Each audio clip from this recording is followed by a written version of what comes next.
6월절 어린 양이라는 제목으로 내받기를 원합니다. 성경의 역사는 구원의 역사입니다. 하나님은 하나님 되시기를 원하시고 사람들은 그의 백성이 되기를 우리 하나님이 원하십니다. 성경에 하나님은 우리의 아버지가 되시고 우리는 그의 자녀, 그의 백성이 되는 것이 성경의 주된 목표요 흐름이 되어지는 것입니다. 그래서 특별히 이 일을 위해서 하나님께서 하나님의 아들 예수 그리스도를 이 땅에 보내셔서 구원의 역사를 이루어 가시는 것입니다. 그래서 성경의 역사는 하나님의 말씀대로 살아가는 자에게는 복을 내리고 하나님의 말씀과 관계없이 살아가는 자들에게는 징계를 하시고 심판을 하시는 하나님이십니다. 그래서 성경에 보면 구원과 심판의 이야기로 가득 차 있습니다. 창세기에도 그러합니다. 노아의 홍수, 하나님의 말씀대로 살아가지 않는 그때 당시에 사람들을 우리 하나님께서 물러서 심판하셨습니다. 노아의 8가족은 하나님께서 방주로 구원하셨습니다. 또 소돔과 고모라 하늘에서 불심판이 내려졌는데 하나님의 말씀에 불순종하는 자들을 향한 우리 하나님의 심판이었습니다. 그러나 그러한 중에 하나님의 백성 롯과 그의 가족은 우리 하나님이 구원하셨습니다. 그리고 이제 이스라엘 백성들이 홍해 바다를 건널 때 우리 하나님께서 이스라엘 백성은 눈동자같이 지키고 보호하시고 안전하게 홍해 바다를 건너게 하셨지만 애굽의 군사들은 그 바다에 수장되어져 멸망하는 역사가 기록이 되어져 있습니다. 이런 이제 역사들을 볼 때 하나님의 구원의 역사와 심판의 역사가 늘 흘러가고 있습니다. 동전의 앞면과 뒷면처럼 이제 양면처럼 이렇게 구원과 심판의 역사가 성경에 흘러가고 있습니다. 오늘 이제 우리가 읽은 바 출애굽기 12장 13절에서 14절은 이제 아주 요긴한 말씀이고 소중한 구원에 관한 말씀입니다. 그래서 이제 우리가 익히 알고 있는 익숙한 그런 내용의 본문의 말씀입니다. 오늘 이제 우리가 이제 2024년 새해를 시작하면서 우리가 이제 예수 그리스도의 예수 그리스도 중심의 삶을 살기를 원합니다. 우리의 그리스도인의 신앙생활은 늘 하나님 중심, 예수님 중심, 성령 중심의 삶을 우리가 살아가야 하는 것입니다. 오늘 특별히 이제 우리가 이 한 해를 살아가면서 믿음의 주여 온전케 하시는 이 예수 그리스도를 바라보라 히브리서 말씀에 나와 있는데 우리는 이제 이 한 해를 살아가면서 늘 예수님을 바라보는 그런 이제 한 해가 되어야 할 줄로 믿습니다. 오늘 이제 2절에 보니까 출애굽기 12장 2절 말씀에 보니까 이 달을 너에게 달의 시작 곧 해의 첫 달이 되게 하고 이것은 이제 어마어마한 선언이죠.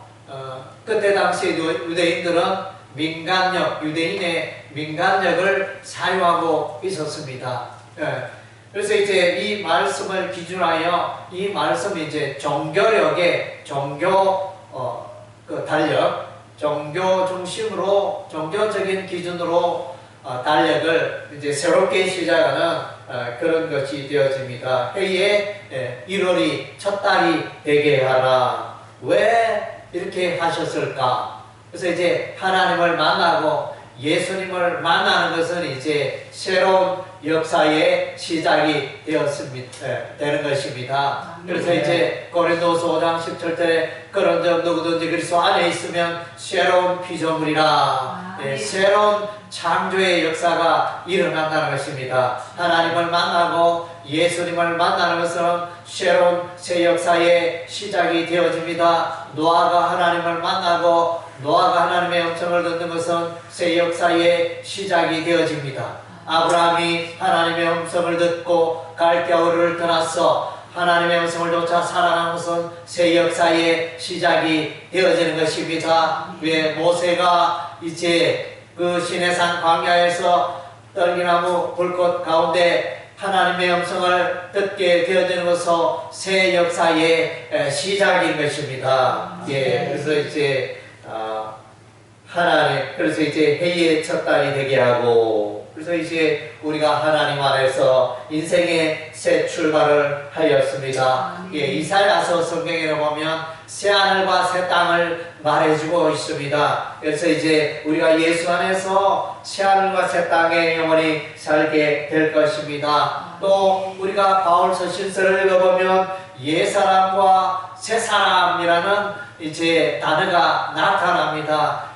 똑같은 사람이지만 우리가 이제 예수를 믿으면 우리는 이제 새사람, 옛사람을 벗어버리고 새사람을 입는 그런 이제 새로운 삶의 시작이 되어지는 것입니다. 예, 그래서 이제 이런 의미에서 정말 여러분의 마음을 새롭게 하고 옛날의 삶에 또 이전의 삶에 과거의 삶에 매일 필요가 없습니다. 이제는 여러분은 새 인류가 되었습니다. 새로운 하나님의 백성이 되었습니다. 살아가는 삶의 방식이 다르고 살아가는 인생의 목표도 다르고 세상 사람들과 동일한 모습으로 의식주를 함께하며 살아가고 있지만 살아가는 방식은 이제 전혀 다른 것입니다. 새 인류, 새로운 피조물, 하나님의 백성으로서 우리는 이제 삶을 살아가고 있는 것입니다. 세상 사람들의 제도와 습관에 매여서 우리는 살아가는 자들이 아닌 것입니다. 예, 우리는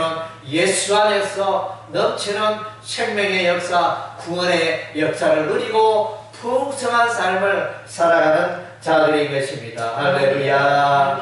여러분의 삶 가운데 예수님께서도 말씀, 내가 무슨 양으로 생명을 얻게 하고 더 풍성히 얻게 하려는 것이라. 예수님은 여러분의 삶을 더 복되고 더 풍성하게 살아가기를 원하시는 것입니다. 네, 아멘. 그래서 이제 오늘 이제 이런 새로운 삶의 그 기준, 터가 되어진 것은 이제 어린 양 예수 그리스도의 피가 되어집니다. 5절 말씀에 보니까 너희 어린 양은 허목 관련된 수컷으로 하되 양이나 염소 중에서 취하고. 예, 그래서 이제 어린 양은 이제 예수 그리스도를 상징합니다. 허먹는 거, 히브리어 타밈, 허먹고 완전하다, 타밈이라는 단어를 쓰고 있습니다. 예수님은 사람과 똑같은 모습으로, 사람의 모형으로, 우리와 똑같은 모습으로 이렇게 오셨지만 예수님은 죄가 없는 분이라 그랬습니다. 예수님은 죄가 없으신 분입니다. 그래서 이제 예수님은 왜 죄가 없느냐? 모든 사람은 다 죄가 있는데 예수님은 죄가 없습니다. 하나님의 아들이니까. 예수님의 근본은 하늘에서 왔습니다. 땅에서 출발된 게 아니고 예수님의 근원과 그 출발은 하늘이었습니다. 그래서 미가서 5장 2절에도 아기 예수 그리스도의 탄생을 말하면서 유대 땅 베들레헴에 태어나시는 그분 아기 예수는 이제 그의 근본은 태초에부터고 영원부터 계신 분이라. 하늘에 근원을 두고 있는 예수님을 말씀해 주고 있습니다. 예, 그래서 예수님은 이사야서 9장 6절에 그러니까 전능하신 하나님이라, 전능하신 아버지라, 이렇게 이제 표현하고 있는 장면을 보게 됩니다. 예, 그래서 예수님은 죄가 없었습니다. 그래 반면에 우리 인생은 사람들은 다 죄 가운데 살아갑니다. 로마서 3장 23절에 모든 사람이 죄를 범하였음에 하나님의 영광에 이르지 못하더니 모든 사람들이 죄입니다. 그래서 아담 한 사람 그 죄로 말미암아 그 죄가 모든 사람들에게 흘러 들어오고 그래서 모든 사람이 죄인이 되었습니다. 한 사람 아담 때문에 모든 인류가 죄인이 되었습니다. 그러나 이제 또 다른 한 사람 메시아 예수 그리스도가 이 땅에 오십니다. 그래서 예수께서 그 죄를 대신 담당하시고 죄 문제를 해결해 주십니다.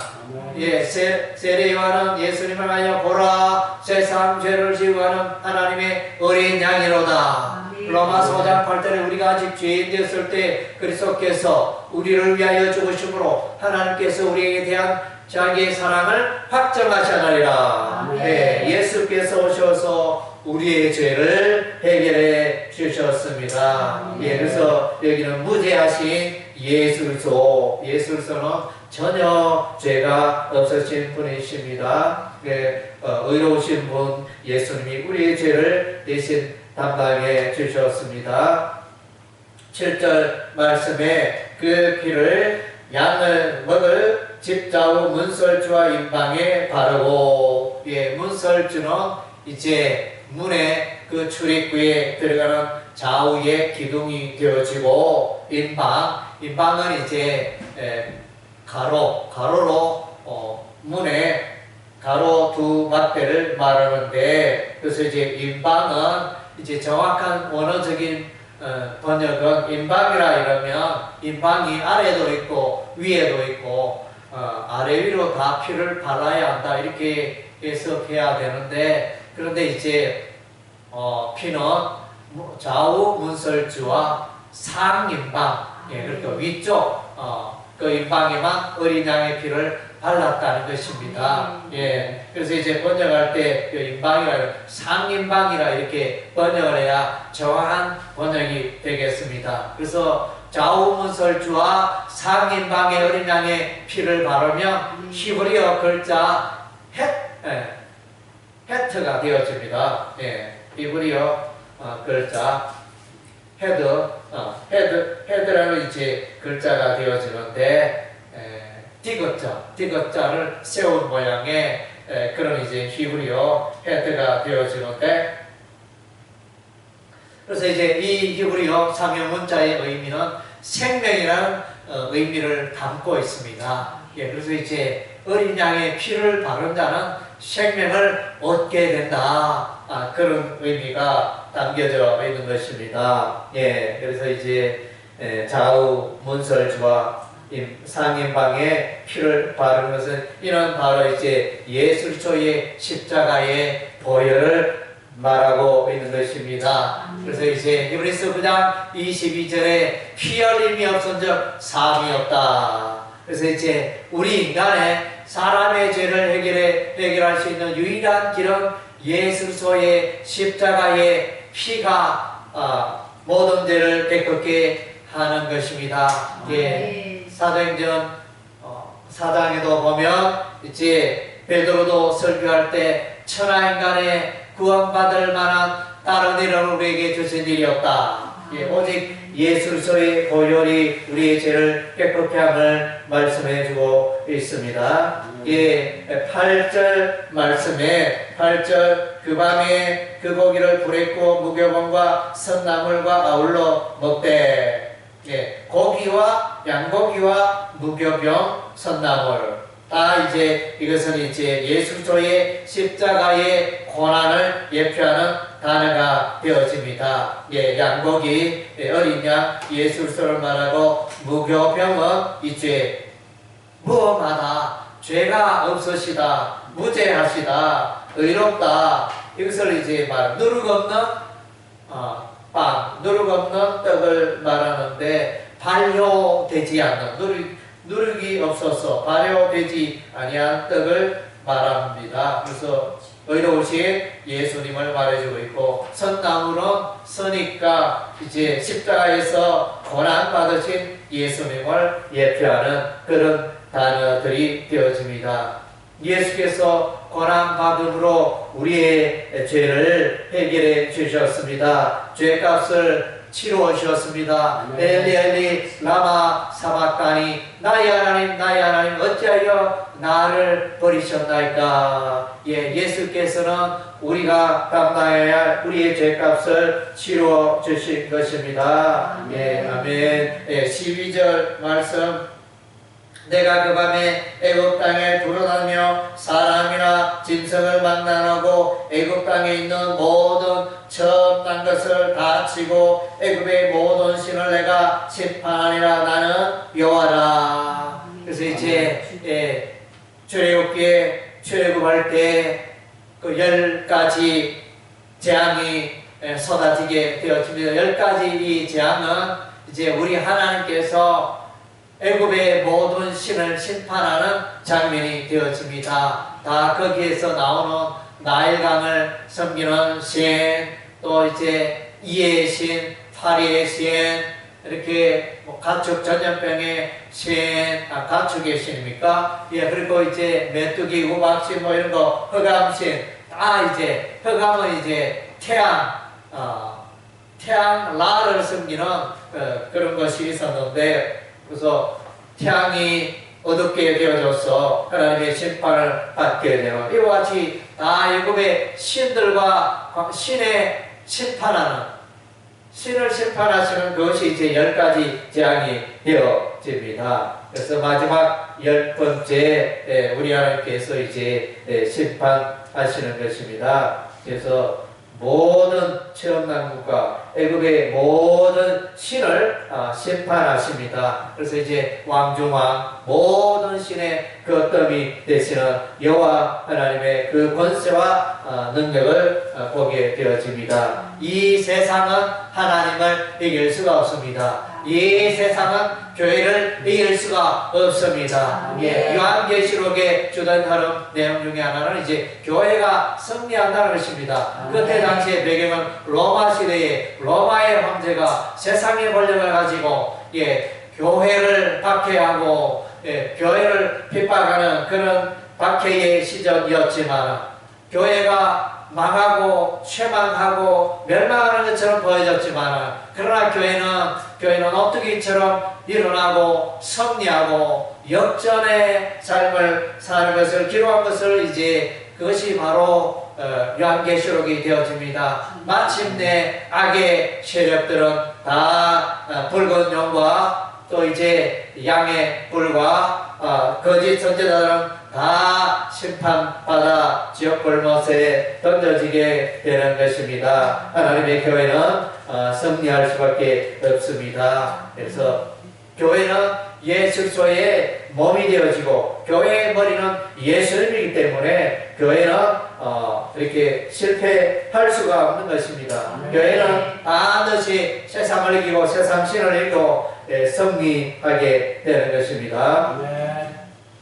그리고 이제 이 6월절의 이 사건은 이방인들도 구원에 참여한다. 그것을 말씀해 주고 있습니다. 6월절에는 하나님의 백성 유대인들이 아브라함의 후손들이 이렇게 참여하지만 이방인들도 6월절에 참여하면 구원을 받을 수 있다. 단지 이방인들은 이제 할례를 받을 때 할례 받는 조건으로 이제 구원의 6월절의 절기에 참여할 수 있다. 48절에 설명해 주고 있습니다. 너희와 함께 거류하는 타국인이 여호와의 6월절을 지키고자 하거든 그 모든 남자는 할례를 받은 후에야 가까이 하여 지킬지니 곧 그는 보탱과 같이 될 것이나 할례 받지 못한 자는 먹지 못할 것이니라. 예, 이제 신약 시대에 와서는 로마서 9장에 해석하기를 이렇게 말해요. 아브라함의 혈통이 다 구원받는 게 아니다. 할례 받았다 하여 다 구원에 이르는 것이 아니다. 그래서 이제 로마서 9장은 새롭게 해석하기를 복음의 시대에는 이제 성령의 할례를 받아야 한다. 그래서 영적인 할례가 되겠죠. 그래서 성령으로 거듭난 자가 진실로 하나님의 자녀다. 혈통으로 구원받는 게 아니다. 그래서 요한복음 1장에도 그랬죠. 영접하는 자, 곧 그 이름을 믿는 자는 하나님의 자녀가 된다. 그래서 예수님과 그 올바른 관계가 맺어진 자만이 진실로 하나님의 자녀가 하나님의 백성이 된다는 것입니다. 로마서 6장의 초반부에 보면 이제 세례에 대해서 말해주고 있는데 세례는 이제 죽고 사는 것이다. 그래서 이제 세례 요한이 세례를 베풀 때 요단강물에서 사람들이 세례받을 때 요단강물에 잠겼다가 다시 올라오게 되어집니다. 잠긴 것은 내가 죽었다. 그리고 옛사람 죽었다. 그리고 올라오는 것은 이제 새 생명을 얻었다. 새 사람 되었다. 그것이 세례의 의미가 되어집니다. 세례는 내가 옛사람이 죽고 이제 내가 다시 새 사람으로 사는 것을 말합니다. 그리고 이제 로마서 6장은 그 세례를 말하여 이제 예수서와 연합이 되었다. 예수서와 한 가족이 되었다. 그렇게 설명해 주고 있습니다. 그래서 성령 세례를 받고 우리는 이제 하나님의 자녀가 되고 새 생명을 얻게 되어지는 것입니다. 13절 말씀에 12장 13절 내가 애굽 땅을 칠 때 그 피가 너희가 사는 집에 있어서 너희를 위하여 표되게 될지라 내가 피를 볼 때 너희를 넘어가니 재앙이 너희에게 내려 멸하지 아니하리라. 그래서 이제 예수소의 보혈을 보면 심판이 하나님의 죽음의 심판이 넘어간다는 것입니다. 예나 지금이나 마찬가지입니다. 그때는 이제 어린 양의 피를 받은 이스라엘 백성들이 그 죽음의 재앙에서 안전하게 보호받았습니다. 반면 애굽 사람들은 그 장자와 가축들이 다 죽음의 심판에 놓이게 되어진 것입니다. 죽음의 심판을 받게 되어졌습니다. 오늘날도 이제 예수 믿는 자, 예수의 보혈을 바른 자, 예수의 보혈을 믿고 그 가운데 들어간다면 다 구원에 이른다는 것입니다. 그래서 이제 오늘날 자주 사람들은 구원에 대해서 의심합니다. 하나님의 자녀 백성이 되었음에도 불구하고 내가 내 삶이 이렇게 부족하고 이렇게 선행을 베풀지 못하고 이렇게 부족한데 자주 넘어지고 자주 화를 내고 자주 싸우고 자주 분쟁하고 내 속에 여전히 죄악이 많은 것 같은데 내가 오히려 예수 안 믿는 사람보다 더 이렇게 형편없는 그런 삶을 살고 있는데 내가 어떻게 구원받을 수 있을까? 이렇게 자주 우리가 생각을 합니다. 그러나 이제 성경은 말합니다. 예수 보혈로 구원받는다. 너의 삶으로 구원받는 게 아니다. 그렇게 분명하게 말씀해 주고 있잖아요. 그래 어린 양의 피가 무슨 소용입니까? 어린 양의 피를 바르면 어린 양의 피를 의지하는 자는 다 구원에 이르게 되었다는 것이 오늘 유월절 사건의 요지가 되어집니다. 어린 양의 피를 바르면 구원받고 어린 양의 피를 바르지 않으면 이스라엘에서는 애굽의 백성들은 멸망당했다는 것입니다. 그래서 여기에 관점이 십자가의 구속의 사건으로 우리가 구원받는 거지 내 삶이 선하고 의롭고 깨끗하게 살아고 선행을 베풀고 그 선행으로 내가 구원받는 게 아니라는 것입니다. 그래서 이제 그 선행이 그 윤리 도덕이 필요 없다는 건 아니죠. 이제 그것은 하나님의 자녀 하나님의 백성들이 마땅히 살아가야 할 백성들의 하나님의 백성의 표지가 되어지는 거죠. 그래서 이제 십계명을 허락하죠.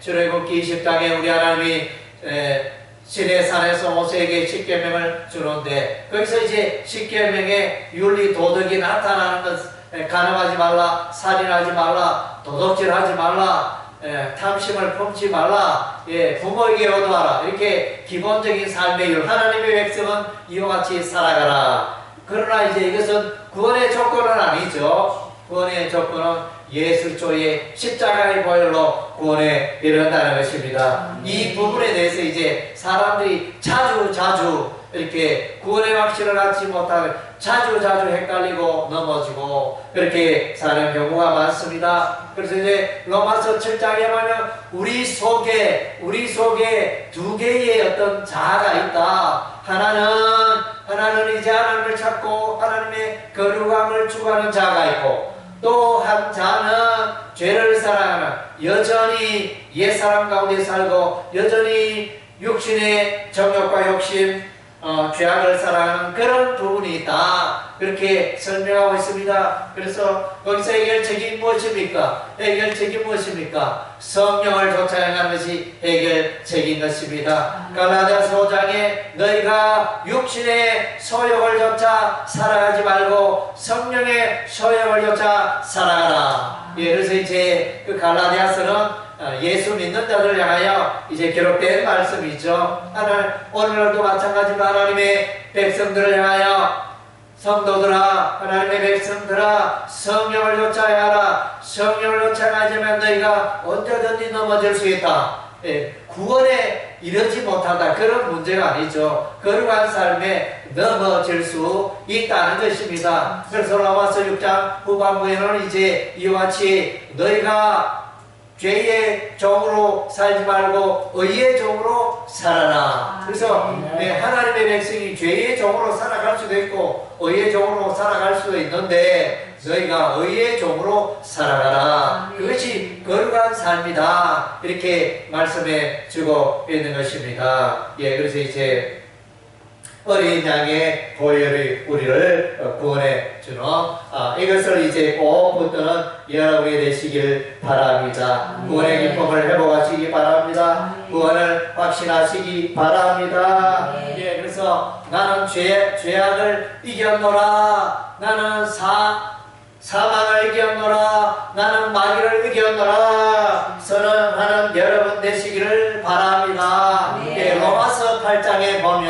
로마서 8장에 보면 이제 너희를 누가 정죄하랴 이런 표현이 나옵니다. 그래서 성령으로 거듭난 자 하나님의 백성이 된 자는 성령께서 인도하심으로 누가 정죄할 자 하나님이 의롭다. 저와 여러분을 향하여 너희가 이제 의롭게 되었다 선언했기 때문에 우리를 다시 정죄할 자가 없습니다. 로마서 1장 16절에 복음이 뭐냐? 복음은 우리를, 죄인된 우리를 의롭게 하는 것이 복음이라 그랬습니다. 우리는 예수의 보혈로 우리는 의롭게 되었습니다. 그래서 어린 양의 피를 인하여 기뻐하는 여러분 되시길 바랍니다. 그래서 이 구원의 예수의 피를 당당하게 전파하며 살아가는 전도하는 여러분의 세계가 되시기를 주의 이름으로 축원합니다. 아멘. 기도